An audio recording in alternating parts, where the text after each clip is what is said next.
Hello, it's your friendly neighborhood host, JT Wheatley, back again for another episode of the Classics, this time with It's a Bird by Stephen T. Seagle and Teddy Kristiansen. This is a classic graphic novel released back in 2004 under the DC Vertigo imprint that chronicles Stephen C. Seagle's offer when he's offered the job of writing Superman, only to originally turn it down as some personal problems he has with Superman in his own family life comes to head. This is a great autobiographical where it really gets in the head of Superman writers and also how they really feel of Superman. How, as Siegel points out, he's perfect. He thinks he's a fascist and so forth. But he really finds out that a lot of things he projects on Superman more has to do with his own personal life, as there's a family secret that keeps bubbling up. And it's matched beautifully by Teddy Kristiansen's gorgeous art, which won the 2005 Eisner for Best Painter, and so that's how good it is. It has a nice, almost watercolor feel to it that has that's personal touch, but also when he does depict Superman in the various dream sequences, does a great job of really showing just how magnificent he really is.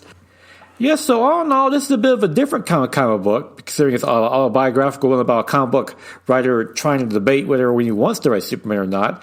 But it's still a great read regardless, has a great personal story, and it really makes you want to reread Stephen T. Seagal's run of Superman back when he was offered the job. So yeah, if you really want to get to a nice different blend of comic book storytelling, check out It's a Bird by Stephen T. Seagle and Teddy Kristiansen, because that honestly is now a true classic.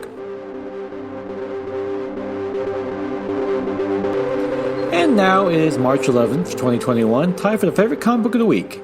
Spectre and Spectres, number 2, by Bowen McCurdy and Caitlin Musto, which finds the ghost hunting crew having to go to a local library to try to figure out what kind of a ghost is possessing Astrid, which leads to some more spiritual hijinks, along with some answers and some more questions, too.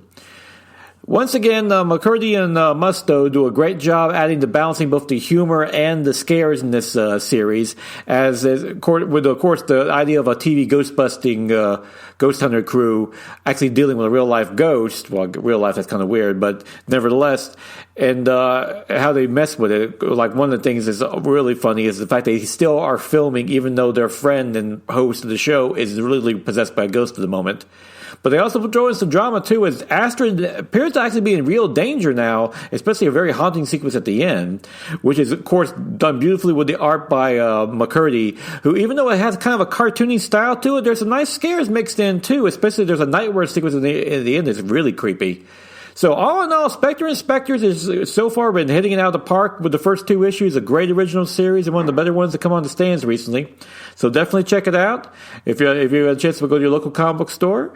And if you can, also, if you find it, check out It's a Bird by Stephen T. Seagle and Ted Kristiansen, because that is a true classic.